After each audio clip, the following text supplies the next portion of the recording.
It is a new year, and Games Workshop reminds us one more time that a new year means starting a new army. For me, the time has come to start a new project completely from scratch. Will it be an entire army? I'm not sure yet. My last army took me about 5 years to finish, so let's see. But I have made a list of skills and techniques that I would like to improve upon over the course of the year. So today, we're kicking off a series of videos and the journey into what could easily turn into my most ambitious and most likely my dumbest idea yet. Hi, my name is Kai, you're watching Brush and Axe, and this is Starting Imperial Agents in 2026.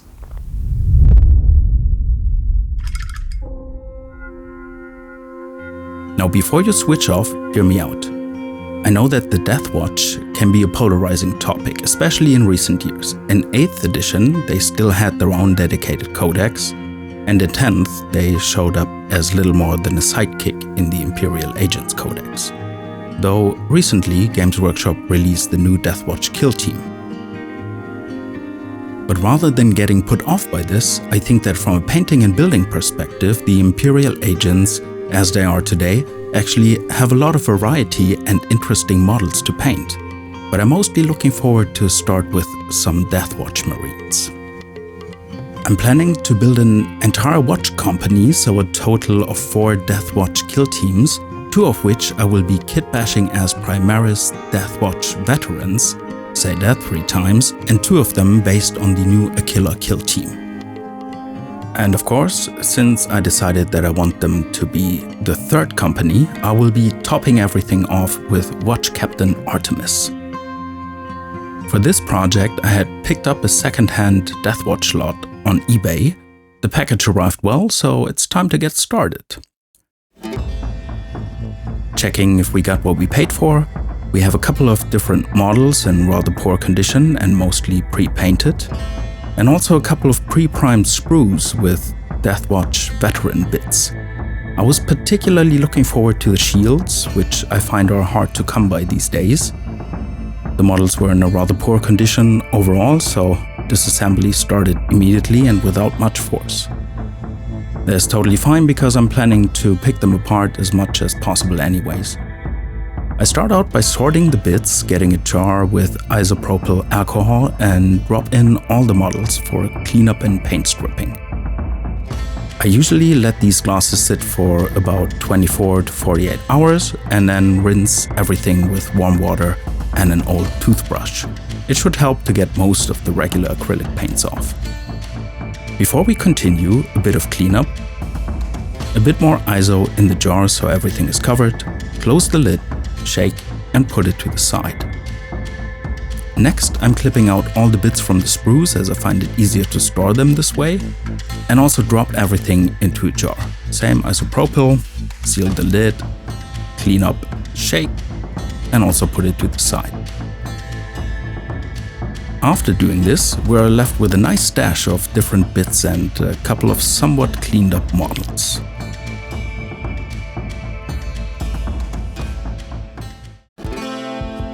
I will need a few more Primaris bodies for my conversion and have the sprue left from a Conquest magazine.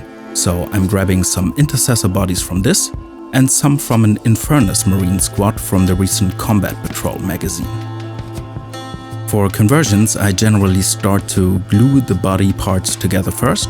For some reason, GW has a weird way these days on how these kits are assembled, so I need to get rid of the shoulder pads that come pre-mounted to this body.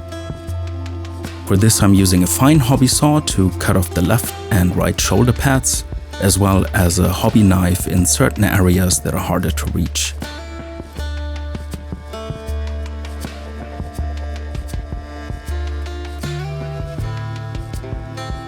Once we're done, we're finally left with the body. If you can, try to go for kits that are sliced more reasonably. For example, this Infernus Marine has a suspiciously similar body stance and doesn't come with shoulder pads. To finish off the body, I'm removing the Imperial Aquila from the chest, or at least the wings from it. This has 2 reasons. I want to make the models look more unique, and also the Deathwatch veteran kit comes with some bags and pouches for the chest that I would like to use. So I'm slicing and scraping with a hobby knife until the chest looks mostly clean, and then give it a little buff with some 1000 grit sanding sponge. For these raised areas, it can help to slightly fold the sponge in the middle to get a bit more sturdy surface.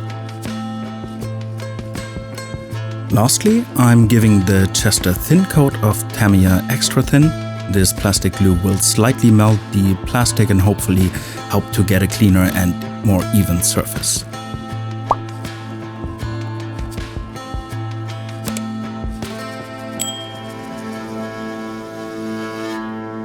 Moving over to the bits box with all the salvaged remains from our eBay rescue, I start digging for arms and weapons.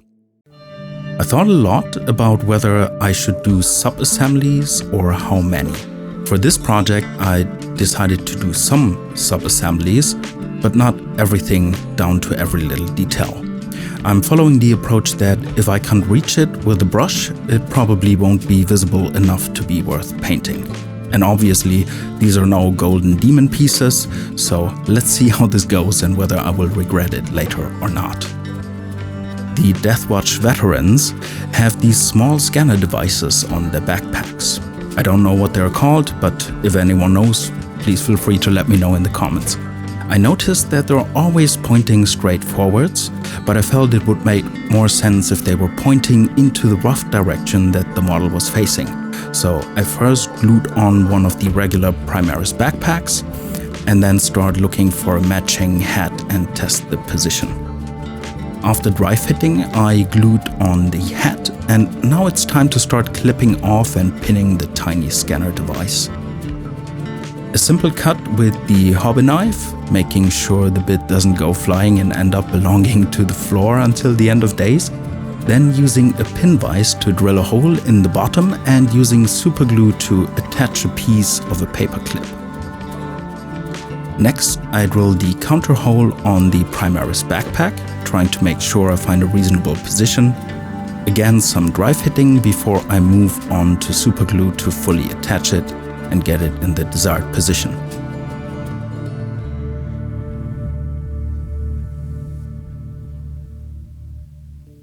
Next, we're on to basing. In my previous builds, I have been using a lot of cork for my bases. It's a great material, but I wanted to try out some new approaches, so I started getting some superfine milliput and green stuff ready. I slice off some pieces of milliput, put them to the base and get rid of the excess. As you see here, I'm using water to wet the feet of the model to get it off more easily later on. I made the mistake here earlier using stuff called Sculpting Vaseline, but this stuff is super oily or fatty and leaves a residue, so this will come to haunt me at a later step again. It's best to use water. In order to learn more about the sculpting materials I have, I built some bases just using pure milliput, some with just green stuff, and some where I mixed both half and half. This is a suggestion I often saw on other videos, but I wanted to try myself and see what I like best. After pressing the model in to get some footprints for the position, I'm using silicone color shapers to turn the putty into something that looks more like a rock shape. And my main goal here is to be able to get the bodies in a believable posture, so that the position of their head and feet makes sense in the given context. It's a bit fiddly, and what I like least about the superfine milliput is that it reacts to water a bit too well. I think for filling super tiny gaps or so, this is probably S tier, but for the bases, I think I will be trying regular milliput mixed with green stuff in the future. On some models, particularly the one that I'm planning to build as a black shield, I want to do some sculpting. So I rolled out green stuff with a glass straw and started to cut a rough shape and then trying to sculpt something that resembles a loincloth. I'm again using silicone shapers here and just improvise, moving the stuff back and forth and trying to create some folds and creases. I also cover the belly area below the chest plate and lastly fill any remaining gaps around the arms or other pieces, also dry fitting the shoulder plates and fixing everything where the conversion job ended up a bit too rough and messy. I have to admit that I really struggled at this stage because everything looked super messy. It was really hard for me to remain patient until the priming and accept that in the meantime, the models just have old color, green stuff and different colored bits on them. It made it really hard for me to get a feel for how it would all look when it's done and primed, and whether I would like the result or not. I guess that I just need to trust that it will work somehow and accept that everything looks like shit at this stage.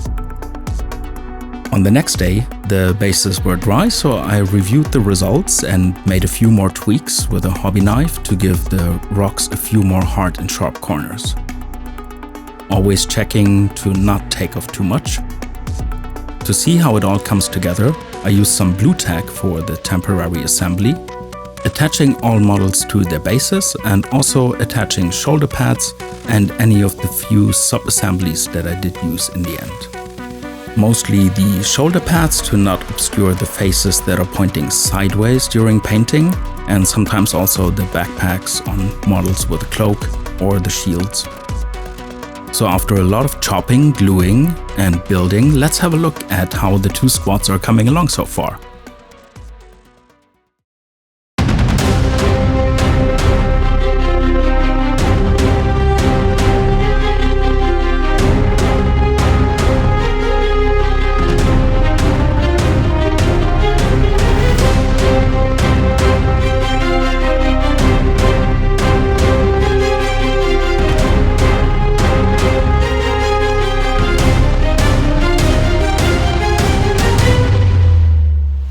In the next episode of this series, we will finally get the bases fully ready, the models primed, and start with the most fun part, the painting. But I already know some things are not going to go as planned. Oh,